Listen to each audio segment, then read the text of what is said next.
Hola, ¿qué tal? ¿Cómo están? Nuevamente nos encontramos y como ven aquí estamos con el Sermón del Monte. Seguimos entonces en esta suerte de miniserie. Y el tema que tenemos hoy es realmente hermoso. Dos conceptos muy lindos, sal y luz. La bíblica es esta justamente, está en Mateo capítulo 5. Vosotros sois la sal de la tierra, pero si la sal pierde su sabor, ¿con qué será salada? No sirve más para nada, sino para ser echada afuera y ser pisoteada, hollada, dice la Biblia, pero es pisoteada por los hombres.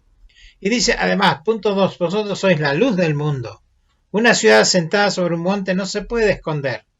Y esa es la gran escala, digamos. Y después no se enciende una luz y se pone debajo de un tacho, de una cubierta, un almud, sino sobre el candelero y alumbra a todos los que están en casa. Interesante las dos escalas. La ciudad, un poco la iglesia tal vez, ¿no es cierto? Que se vea su luz, pero también cada individuo, cada familia, cada casa.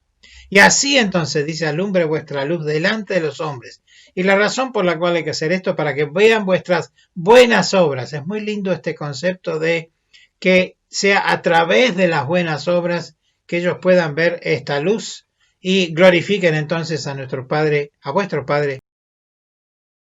Jesús entonces reúne en este monte, en principio parece ser a sus discípulos y les dice esta frase muy corta pero muy importante, ustedes son sal y luz. Y vemos entonces qué se imaginan ellos, claro, sal y luz.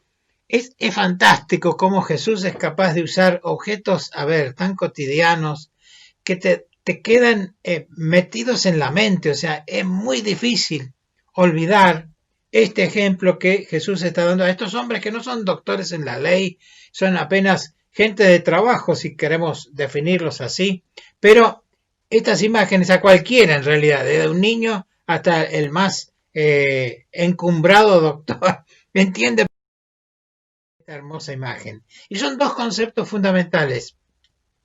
Ahora cerrará este primer decálogo con dos conceptos fundamentales. Hemos visto 8 bienaventuranzas y estas dos terminan lo que yo llamo el primer decálogo.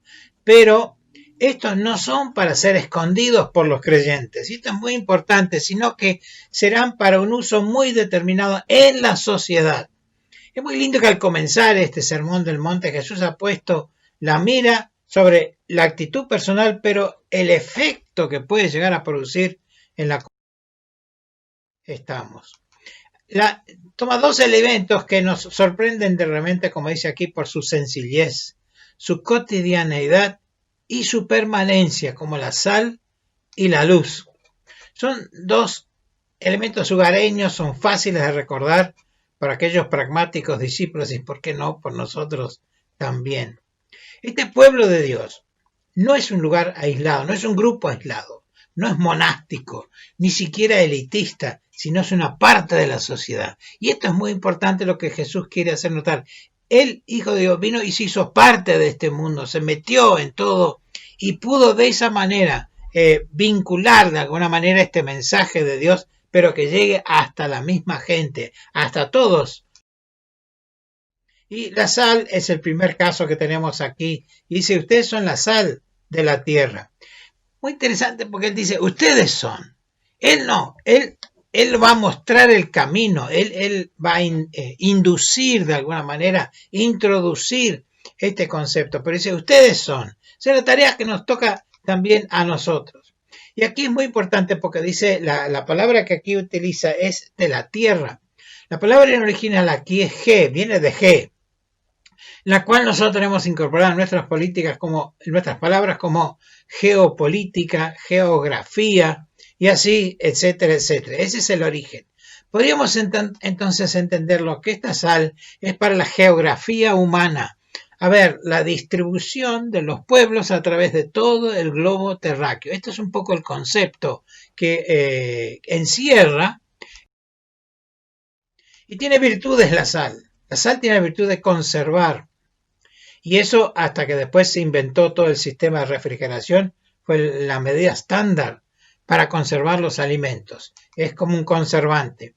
Pero también, y lo estuve leyendo esto un poco queriendo saber cómo es el tema este de la sal, ¿Por qué ponemos sal a las comidas? Porque rompe ciertas cosas en los alimentos y hace que su sabor realmente aflore, y es lo que nosotros percibimos entonces a través de los elementos gustativos de nuestra lengua. Por otra parte, un pequeño detalle, la palabra salario viene de antiguo porque la sal en ciertos momentos ha sido un valor de cambio. Ustedes habrán visto tal vez la película Gandhi. Él hace la revolución de la sal. Es un tema que tiene que ver con su encontronazo, por decirlo así, su posterior independencia, por supuesto, del Imperio Británico. Y ellos hacen justamente a través de la sal, que era muy importante, toda una gestión. Y en las Escrituras, aquí aparece en el Antiguo Testamento una frase muy interesante que la verdad ahora me puse a mirar, el pacto perpetuo de sal, y esto está en Levítico, está en Números, está en Crónicas. ¿Por qué el pacto perpetuo? Parece hablar de la perpetuidad del pacto entre Dios y su pueblo. En cada una de las ofrendas, y esto me puse a estudiar ahora, mire que la tengo del tabernáculo y todo lo demás, pero siempre tenía que haber sal, hablando de la permanencia, el permanente pacto de Dios con el hombre. Entonces la sal es símbolo del conservante del pacto de Dios con Dios.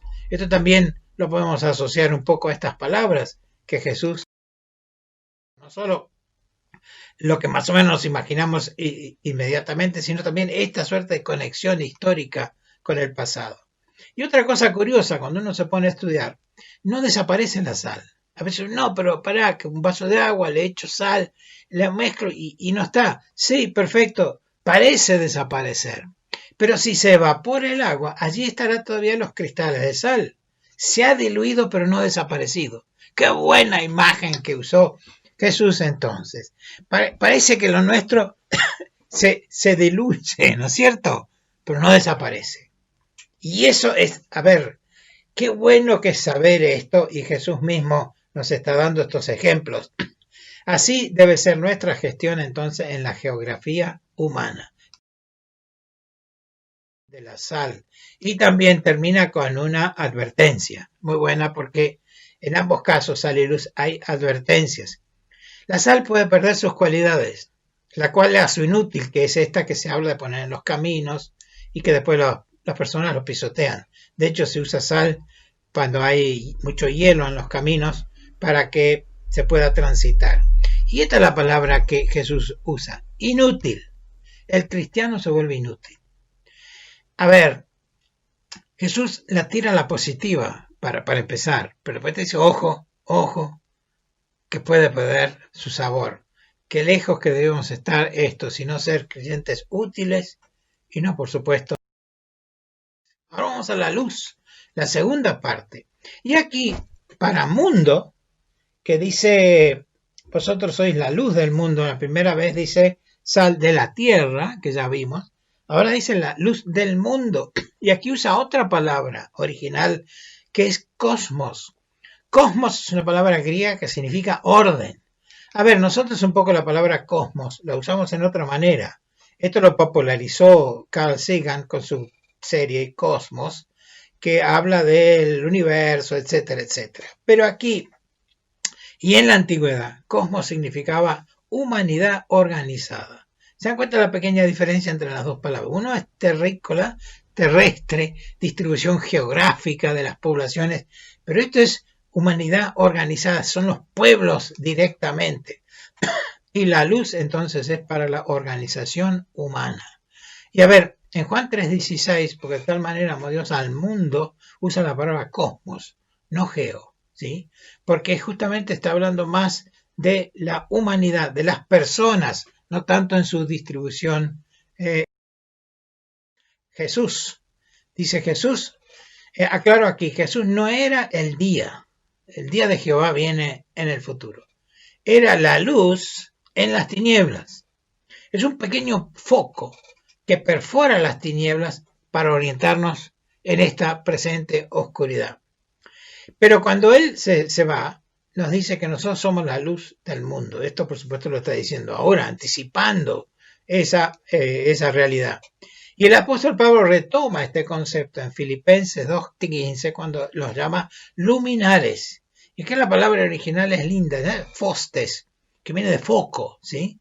De fósforo. Todo eso. Somos focos encendidos. Está el mismo concepto. No amaneció para nada acá, sino que en las tinieblas están. Pero nosotros tenemos que ser luz, focos, que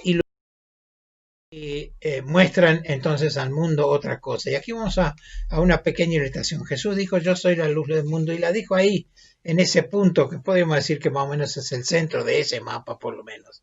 Pero él agrega y dice, vosotros sois la luz del mundo. Qué bueno, ¿no? Así como Jesús fue esa luz pequeña, nosotros también. Y esa luz, esas luces, están hoy en todo el mundo.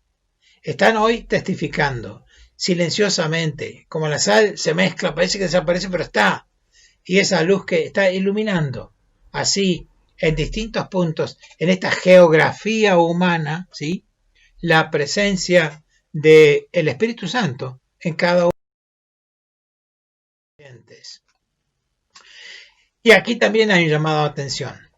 Dice, porque los hombres aman más las tinieblas que la luz. Y eso, recordar eso, ¿no? A veces nuestra luz, creemos que todas no le va a gustar la luz. No, para nada. No a Jesús no lo querían, justamente porque era la luz del mundo. Como en aquel entonces y ahora también, por supuesto, sucede exactamente lo mismo. Ahora, las dos, sal, luz, son componentes que se complementan entre sí. No puede ser una cosa, digamos, sin ser la otra. Sal es para todo el planeta habitado en su extensión geográfica, y la luz es para esta humanidad organizada, para dar una vida valiosa, anticorruptiva, vamos con la corrupción, pero bueno, y permanente, la permanencia de la sal, como luminares, ser puntos.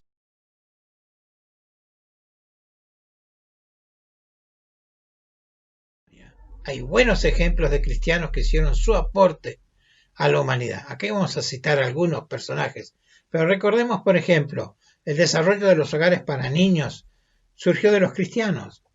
Jorge Müller en Bristol, cuando inicia su hogar para niños, tiene toda la prensa en contra, tiene el gobierno en contra, tiene las empresas en contra, todos. ¿Por qué? Porque estaba sacando mano de obra de niñez y poniéndolos a resguardo en sus hogares. No lo podían soportar. Claro, querían más las tinieblas. Más vale que se mueran los chicos, que no tengan ninguna educación. Y bueno, ¿por qué surgieron las escuelas dominicales? Se llamaban así porque los chicos que normalmente tenían que trabajar toda la semana en trabajos realmente espantosos, que no viene al caso mencionar ahora, pero solo el domingo estaba libre. Y entonces esta gente cristiana los juntaba a los chicos y los llevaba a aulas, lugares, para enseñarles a escribir, a leer. Y por supuesto usaban la Biblia y se les enseñaba historias bíblicas, que otra cosa le van a enseñar. Y entonces así aprendió, por eso llamaban escuelas dominicales. Hoy usamos la expresión, o en realidad se ha dejado de usar mucho, pero ese es el origen. O sea, los hospitales también surgen por el deseo de los cristianos de realmente atender a aquellos que estaban moribundos o muy enfermos. ¿Qué hubiéramos hecho en esta pandemia si no hubiese habido esta atención médica? Y la clave de todo lo que se está armando ahora justamente es mantener a un nivel aceptable la incorporación a gente a terapia intensiva. Todas estas cosas surgen por los cristianos. Personales ahora, ¿no es cierto? Florencia Nightingale. En la guerra de Crimea hubo matanzas, por supuesto, como todas las guerras. Pero ella con un grupo de mujeres iban por las zonas de combate y traían los soldados heridos, mal o no, y los atendían en los hospitales de campaña que armaban.